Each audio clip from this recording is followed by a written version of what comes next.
श्री शिवाय नमस्तुभ्यम। दोस्तों, आज इस वीडियो में पूज्य गुरु जी द्वारा बताए गए 3 बेहद खास उपायों के बारे में बात की जाएगी जो आपके जीवन में चल रही आर्थिक समस्याओं को दूर करेंगे। आपको धन धान्य की प्राप्ति होगी, मान सम्मान ऐश्वर्य की प्राप्ति होगी और आपके जीवन में दरिद्रता और दुर्भाग्य का अंत हो जाएगा। साथ ही साथ अगर आप किसी बीमारी से परेशान हैं, रोग से ग्रसित हैं, लगातार डॉक्टरों की दवाएं चल रही हैं लेकिन आराम नहीं मिल रहा है, तो आपको रोग से भी मुक्ति मिलेगी। और अगर आपकी किसी भी प्रकार की कोई विशेष मनोकामना है जो बहुत सारे उपाय करने के बावजूद भी परिपूर्ण नहीं हो पा रही है, तो पूज्य गुरु जी के द्वारा बताए गए इस विशेष उपाय से आपकी वो विशेष मनोकामना अवश्य ही परिपूर्ण होगी। तो चलिए जानते हैं उन विशेष उपायों के बारे में, लेकिन उससे पहले एक प्रार्थना। अगर आप चैनल पर नए हैं तो कृपया चैनल को सब्सक्राइब अवश्य कर लें। देखिए, पूज्य गुरु जी द्वारा बताए गए इन 3 उपायों में से पहला उपाय आपके जीवन में धन धान्य की वृद्धि करेगा, आपकी आर्थिक समस्या को ठीक करेगा और माता लक्ष्मी की कृपा आपके जीवन में बनी रहेगी। दूसरा उपाय उन लोगों को करना है जिनकी कोई भी विशेष प्रकार की मनोकामना है जो परिपूर्ण नहीं हो पा रही है। और तीसरा उपाय उन लोगों को करना है जिनके शरीर में कोई भारी रोग हो गया है, कोई बीमारी हो गई है। तो चलिए बात करते हैं गुरु जी द्वारा बताए गए पहले खास उपाय के बारे में। ये उपाय बताने से पहले सामने स्क्रीन पर आपको एक प्रश्न दिखाया जा रहा है। इसमें आपको बताना है कि किसके 10 सिर थे, कंस के या फिर रावण के। इनमें से जो भी उत्तर सही है वो आप कमेंट करके जरूर बताइएगा। अब बात करते हैं गुरु जी द्वारा बताए गए पहले खास उपाय के बारे में। देखिए, इस उपाय के लिए आपको सिर्फ एक सफेद रंग का फूल लेना है, क्योंकि आप सभी जानते हैं कि महादेव को सफेद रंग की सामग्री बहुत ही प्रिय होती है। चाहे वो सफेद रंग की मिठाई हो या फिर सफेद रंग के चावल होते हैं या फिर सफेद रंग का फूल हो या सफेद रंग की अन्य कोई भी सामग्री हो, वो महादेव को बहुत ही प्रिय होती है। इसलिए आपको इस उपाय के लिए सिर्फ एक सफेद रंग का पुष्प ले लेना है और साथ ही साथ आपको एक लोटा जल ले लेना है। लोटा आप तांबे का ले लीजिएगा और जल आप अपने किचन से ले लीजिएगा। फिर सबसे आखिर में आपको लेना है एक कमलगट्टा। कमलगट्टा आपको किसी भी पंसारी वाली दुकान में बहुत ही आसानी से मिल जाएगा। आपके घर के आसपास जो पंसारी की दुकान हो वहां पर आप ये बहुत ही आसानी से खरीद सकते हैं। अब ये तीनों सामग्री लेकर आपको पहुंच जाना है शिवालय। पूज्य गुरु जी ने कहा कि ये उपाय आप शनिवार के दिन भी कर सकते हैं, सोमवार के दिन भी कर सकते हैं और शुक्रवार के दिन भी कर सकते हैं। इन तीनों दिन में किसी भी समय आप इस सुंदर से उपाय को कर सकते हैं। देखिए, अब शिवालय पहुंचकर सबसे पहले आप जो एक सफेद रंग का पुष्प लेकर आए हैं, उस पुष्प को शिवलिंग के ऊपर धीरे से समर्पित कर देंगे और लगातार शिव महापुराण के मूल मंत्र श्री शिवाय नमस्तुभ्यम का स्मरण करते जाएंगे। पूज्य गुरु जी ने कहा कि आप कम से कम 5 बार श्री शिवाय नमस्तुभ्यम मंत्र का स्मरण जरूर कर लीजिएगा।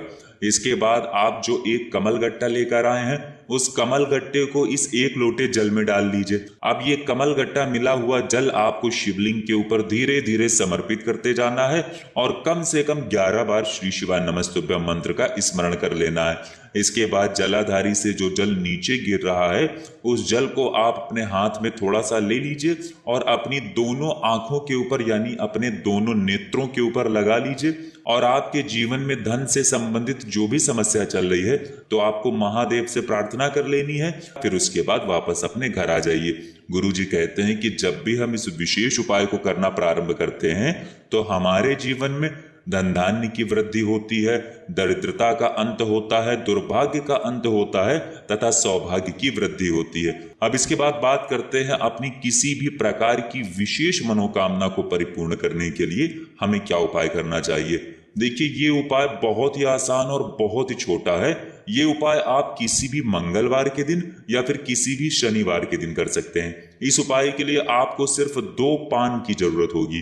पान जो हम लोग खाते हैं, लेकिन खाने वाला पान हमें इस्तेमाल नहीं करना है, बल्कि आप पान वाली दुकान पर जाएंगे और उनसे कह देंगे कि आपको सिर्फ 2 पान बनवाने हैं और वो पान सिर्फ पूजा वाले होने चाहिए। आप उनसे 2 पान बनवा लीजिए, तो वो 2 पूजा वाले पान आपको पूरे अच्छे से बनाकर दे देंगे। इन दोनों पानों को लेकर आप पहुंच जाइएगा किसी भी श्री हनुमान जी के मंदिर में। देखिए, ये पान लेकर आप श्री हनुमान जी के मंदिर सुबह भी जा सकते हैं या फिर शाम को भी जा सकते हैं। पान लेने के बाद सबसे पहले आप श्री हनुमान जी के सामने पहुंच जाएंगे।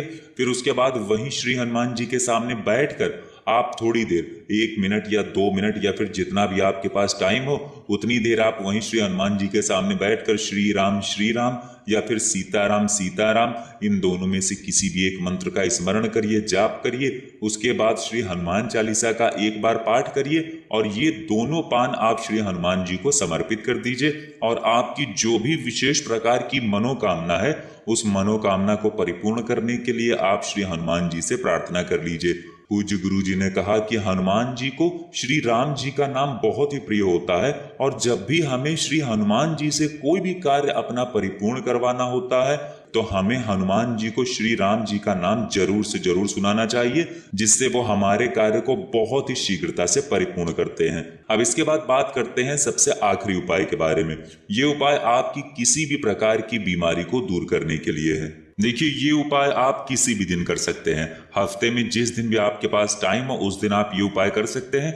बस आप ध्यान रखिएगा कि रविवार के दिन हम लोग पीपल का पत्ता नहीं तोड़ते हैं, इसलिए आप रविवार के दिन इस उपाय को ना करें। देखिए, इस उपाय के लिए सबसे पहले आपको 1 या 2 चम्मच चावलों की जरूरत पड़ेगी। चावल के दाने आप ले लेंगे, आप चाहे तो 1 चम्मच ले लीजिए या फिर 2 चम्मच ले लीजिए। साथ ही साथ आपको 1 पीपल के पत्ते की जरूरत पड़ेगी। पीपल का पत्ता ले लीजिएगा, उसे जल से शुद्ध कर लीजिएगा यानी साफ कर लीजिएगा और इसी पीपल के पत्ते के ऊपर आपको 1 चम्मच या 2 चम्मच चावल के दाने रख लेने हैं। अब जो व्यक्ति आपके घर में बहुत बीमार रहता है, अगर बीमार व्यक्ति खुद के लिए ये उपाय कर रहा है तो वो अपने लिए कर ले, या फिर उस बीमार व्यक्ति के लिए अगर आप ये उपाय कर रहे हैं, आप ये पीपल का पत्ता जिसमें चावल के दाने रखे हुए हैं इसको 7 बार आप उस बीमार व्यक्ति के ऊपर से उतार लीजिए। घड़ी की दिशा में यानी क्लॉकवाइज दिशा में आपको ये 7 बार उस बीमार व्यक्ति के ऊपर से उतार लेना है। पूरा उसके सर से लेकर पैर तक पूरे शरीर में जैसे उतारा जाता है, जैसे उतारा किया जाता है, वैसे ही आपको घड़ी की दिशा में 7 बार ये उतार लेना है। और उतारने के बाद आपको ये पीपल का पत्ता जिसके ऊपर आपने चावल रखे इसको घर में ही कहीं पर रख लेना है। फिर उसके बाद भगवान से प्रार्थना कर लेनी है कि इसके शरीर में जो बीमारी हो गई है, डॉक्टरों की दवा कराने के बावजूद भी जो आराम नहीं मिल रहा है, हे मेरे भगवान आप अपनी कृपा करिए और इस बीमार व्यक्ति को या इस व्यक्ति को जिसके शरीर में गंभीर रोग हो गया है उसकी रोग मुक्ति प्रदान करने की कृपा करिए। ऐसा करते हुए आप ये चावल के दाने पीपल सहित अपने घर पर ही किसी स्थान पर रख दें और फिर दूसरे दिन आप इसको उठाकर किसी भी नदी में, तालाब में, कुएं में इसको विसर्जित कर दीजिए। और यदि आपके आसपास नदी, तालाब, कुआं ना हो तो फिर आप इसे किसी पीपल के वृक्ष के नीचे या फिर बेलपत्र के वृक्ष के नीचे या बरगद के वृक्ष के नीचे कहीं पर विसर्जित कर दीजिए। पूज्य गुरु जी ने कहा कि ये उपाय अगर हम हफ्ते में 1 बार करते हैं और 2-3 हफ्ते या फिर 5 हफ्ते लगातार कर लेते हैं तो आप स्वयं देखेंगे कि उस बीमार व्यक्ति की बीमारी में धीरे धीरे आराम लगना प्रारंभ हो गया है। तो दोस्तों, ये थे पूज्य गुरु जी द्वारा बताए गए 3 बहुत ही खास उपाय। अगर आपको जानकारी अच्छी लगी हो तो वीडियो लाइक करिएगा। मिलते हैं फिर एक नए वीडियो के साथ। श्री शिवाय नमस्तुभ्यम।